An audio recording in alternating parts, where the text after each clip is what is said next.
Halo, perkenalkan nama saya Gesia Sepina Pitoy, mahasiswa Pasca Sarjana Universitas Samratulangi Manado. Pada saat ini saya akan mempresentasikan tugas dari mata kuliah PAK dan Toksikologi mengenai identifikasi faktor risiko penyakit akibat kerja dan pengukuran bahan toksik di industri, serta upaya pencegahan dan pengendalian risiko. Dengan jurnal yang saya ambil yaitu mengenai proteksi radiasi pada pasien, pekerja, dan lingkungan di dalam instalasi radiologi oleh Mayang Satrisna Kusuma Ayu. Dengan dosen pengampu Dr. Insinyur Oksri Friani Sumampo, SPI, MKes, IPU. Baiklah, kita masuk pada bagian yang pertama yaitu pendahuluan. Faktor resiko penyakit akibat kerja. Di sini penyakit akibat kerja adalah penyakit kronis yang terjadi sebagai akibat dari pekerjaan atau aktivitas pekerjaan yang biasanya teridentifikasi ketika terbukti lebih umum terjadi pada sekelompok pekerja tertentu daripada populasi umum atau pada populasi pekerja lainnya. Faktor penyebab risiko di tempat kerja meliputi paparan bahan kimia yang berbahaya, radiasi, kemudian ergonomi yang buruk, dan stres kerja. Identifikasi dari faktor-faktor ini sangatlah penting untuk mitigasi dan pencegahan. Kemudian rumusan masalah. Pertama, bagaimana mengidentifikasi faktor risiko penyakit akibat kerja. Kemudian yang kedua, bagaimana pengukuran bahan toksik dan pengaruh bahan toksik. Kemudian yang ketiga, bagaimana pencegahan dan pengendalian dari risiko penyakit akibat kerja. Kemudian tujuan yaitu pertama untuk mengetahui identifikasi faktor risiko penyakit akibat kerja. Kemudian yang kedua untuk mengetahui pengukuran dan pengaruh bahan toksik. Kemudian yang ketiga untuk mengetahui pencegahan dan pengendalian risiko penyakit akibat kerja. Kita masuk pada bagian yang kedua yaitu pembahasan. Faktor risiko penyakit akibat kerja adalah suatu penyakit atau keadaan kesehatan yang diakibatkan oleh rutinitas pekerjaan atau lingkungan kerja. Penyakit akibat kerja dapat ditimbulkan dari berbagai faktor. Contohnya dari faktor pekerjaan itu sendiri, proses kerja, alat kerja yang dipakai, lingkungan kerja, juga bahan yang dipakai untuk bekerja. Faktor penyebab risiko di tempat kerja meliputi paparan bahan-bahan kimia berbahaya, kemudian radiasi, ergonomi yang buruk, dan stres kerja. Kemudian ada 6 langkah identifikasi bahaya dan penilaian risiko sesuai dengan standar OSHA. Pertama, mengumpulkan semua informasi mengenai bahaya yang ada di tempat kerja. Kemudian, yang kedua, lakukan inspeksi secara langsung untuk menemukan potensi bahaya yang ada di tempat kerja. Kemudian, langkah yang ketiga, lakukan identifikasi bahaya terhadap kesehatan kerja. Kemudian yang keempat, melakukan investigasi pada setiap insiden yang terjadi. Kemudian yang kelima, lakukan identifikasi bahaya yang terkait dengan situasi darurat dan aktivitas non-rutin. Keenam, kelompokkan sifat bahaya yang teridentifikasi, tentukan langkah-langkah pengendalian sementara, dan tentukan prioritas bahaya yang perlu pengendalian secara permanen. Selanjutnya, kita masuk pada pengukuran bahan toksik. Pengukuran bahan toksik di industri adalah proses yang penting untuk memastikan keselamatan kerja, kemudian melindungi kesehatan pekerja dan menjaga lingkungan. Proses ini melibatkan identifikasi, pemantauan, dan pengukuran kadar bahan berbahaya yang mungkin terpapar di udara, air, tanah, ataupun permukaan kerja. Pertama, tujuan dari pengukuran bahan toksik yaitu menilai tingkat paparan pekerja terhadap bahan berbahaya, kemudian memastikan kepatuhan terhadap peraturan keselamatan dan kesehatan kerja, kemudian mengidentifikasi resiko dan menentukan tindakan pengendalian, kemudian yang terakhir, tujuan dari pengukuran bahan toksik yaitu untuk melindungi lingkungan sekitar dari kontaminasi. Kemudian di sini saya akan juga menjelaskan tentang jenis-jenis dari bahan toksik. Pertama itu ada gas dan uap beracun seperti karbon monoksida, CO, kemudian amonia, NH3, kemudian klorin, Cl2. Kemudian yang kedua, debu dan partikel seperti silika bebas, kemudian aksepton. Kemudian yang ketiga, logam berat seperti merkuri, kemudian timbal dan kadmium. Kemudian bahan toksik lainnya yaitu pelarut organik seperti toluena dan benzena. Zat kimia reaktif seperti isosianat dan formaldehida. Itu yang jenis-jenis bahan toksik. Selanjutnya saya akan menjelaskan tentang metode pengukuran bahan toksik. Di sini ada 3 metode untuk mengukur bahan toksik, yaitu pertama, pengukuran langsung atau real time monitoring, kemudian yang kedua, pengambilan sampel udara, dan yang ketiga, biomonitoring. Pertama, pengukuran langsung atau real time monitoring, yaitu dengan pertama menggunakan alat detektor gas portable seperti gas analyzer atau multi-gas detektor. Contoh alat PID, photoionization detector, kemudian FID, flame ionization detector, kemudian Draeger tube. Kemudian metode dengan pengambilan sampel udara, yaitu pertama dengan sampling aktif, di mana udara disedot menggunakan pompa ke media penyerap atau melalui filter atau tabung sorben. Kemudian melalui sampling pasif, yaitu menggunakan difusi tanpa pompa atau pasif dosimeter. Kemudian sampel dianalisis di laboratorium dengan teknik seperti GC-MS atau gas kromatografi, mass spectrometry.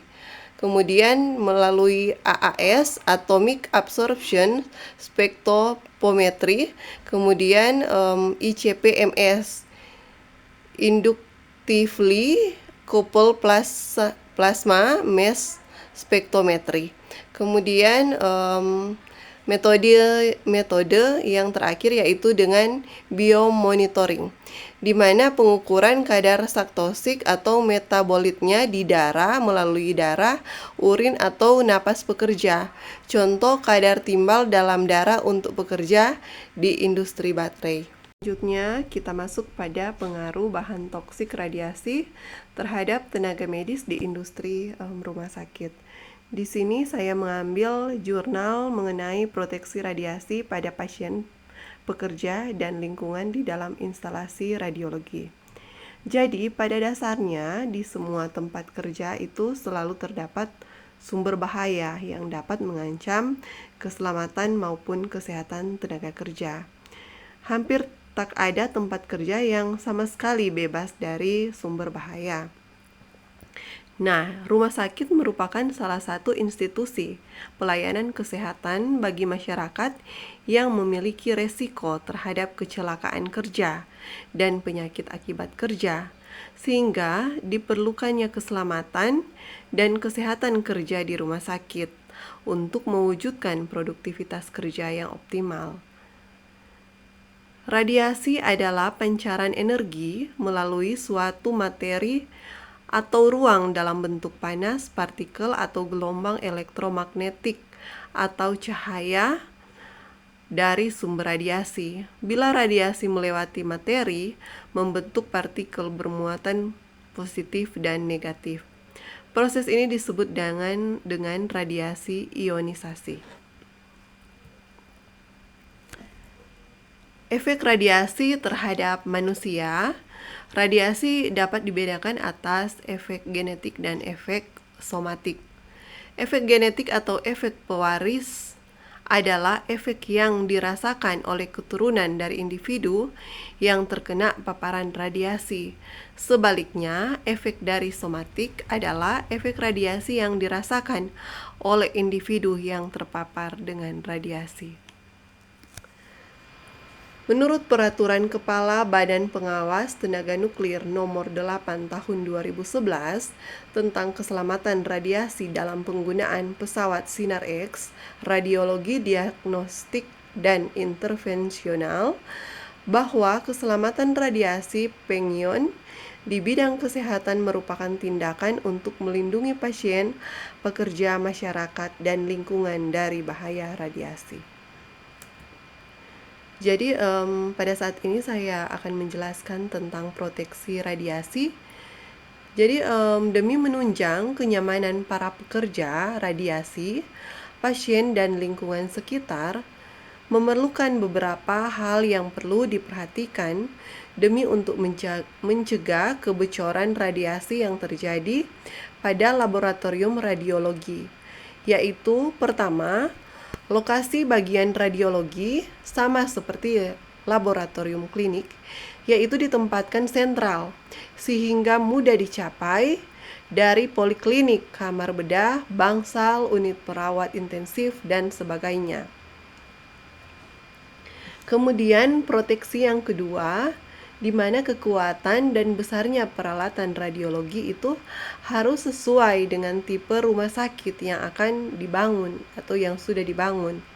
Kemudian yang ketiga, proteksi radiasi peralatan ronsen dan dinding ruangan itu harus dapat dipertanggungjawabkan untuk menjamin keamanan pasien, karyawan, dan penduduk umumnya. Saya akan menjelaskan tentang pencegahan dan perlindungan terhadap radiasi. Jadi pada prinsipnya keselamatan kerja yang baik merupakan keputusan yang rasional, di mana dapat menurunkan dosis paparan radiasi terhadap praktisi kesehatan dan pasien. Di sini ada 3 prinsip penting proteksi radiasi dalam Konsensus International Commission on Radiological Protection atau ICPR, yaitu pertama prinsip justifikasi, kemudian prinsip optimalisasi proteksi, dan prinsip limitasi dosis. Apa yang dimaksud dengan prinsip justifikasi, yaitu di mana paparan radiasi itu harus lebih banyak manfaatnya dibandingkan dengan akibatnya. Kemudian prinsip optimalisasi proteksi, yaitu di mana kemungkinan timbulnya paparan atau jumlah orang yang terkena dan besarnya dosis individual harus sesuai dengan prinsip ALARA atau ALARA, yaitu as low as reasonably achievable, dan memperhatikan faktor sosial ekonomi. Kemudian yaitu yang ketiga yaitu prinsip limitasi dosis, yaitu di mana prinsip limitasi dosis dengan jumlah dosis yang diterima oleh suatu individu selain dari paparan medis tidak boleh melebihi dari batas yang direkomendasikan oleh ICRP atau International Commission on Radiological Protection. Nah, apa saja tindakan pencegahan dan pengendalian yang dapat dilakukan untuk mengurangi risiko penyebab akibat kerja? Di sini saya akan menjelaskan pencegahan dan pengendaliannya. Jadi menurut PMK nomor 56 tahun 2016, pada umumnya PAK atau penyakit akibat kerja itu bersifat irreversible atau tidak dapat dipulihkan, sehingga tindakan pencegahan itu sangat diperlukan. Upaya pencegahan penyakit akibat kerja dapat dilakukan dengan antara lain yaitu pertama melakukan identifikasi potensi bahaya penyakit akibat kerja, kemudian yang kedua promosi kesehatan kerja sesuai dengan hasil identifikasi potensi bahaya yang ada di tempat kerja, kemudian yang ketiga melakukan pengendalian potensi bahaya di tempat kerja, keempat pemberian informasi mengenai alat pelindung diri sesuai dengan potensi bahaya yang ada di tempat kerja dan cara pemakaian alat pelindung diri yang benar, kemudian yang kelima pemberian imunisasi bagi pekerja yang terpajan dengan agen biologi tertentu. Kemudian, selain melakukan pencegahan, pengurus perusahaan juga wajib melakukan penemuan dini penyakit akibat kerja yang dilakukan dengan pertama pemeriksaan kesehatan pekerja, kemudian yang kedua dengan pemeriksaan berkala, kemudian yang ketiga pemeriksaan khusus, di mana dilakukan sesuai dengan indikasi bila ditemukan ada keluhan dan atau potensi bahaya di tempat kerja sebagai pemeriksaan lanjut dari pemeriksaan berkala dan menjelang masa akhir kerja. Kemudian yang keempat yaitu surveillance kesehatan pekerja dan lingkungan kerja. Jadi dapat disimpulkan dari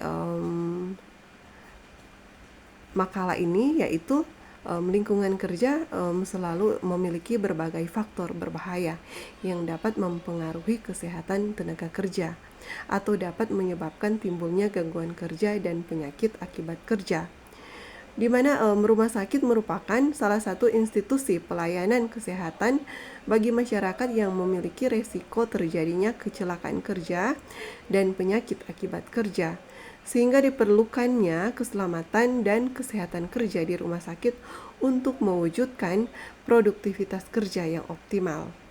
Kebijakan pengendalian risiko itu harus mencakup penilaian risiko secara berkala, implementasi langkah-langkah pencegahan, serta tindakan disipliner untuk ketidakpatuhan terhadap prosedur keselamatan.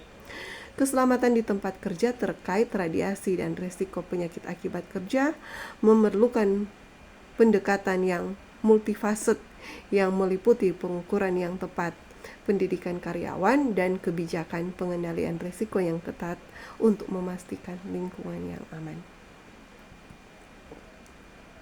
Kemudian dapat dilihat di sini referensi yang saya ambil.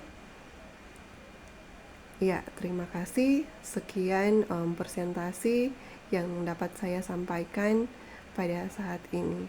Semoga dapat bermanfaat bagi kita semua. Terima kasih.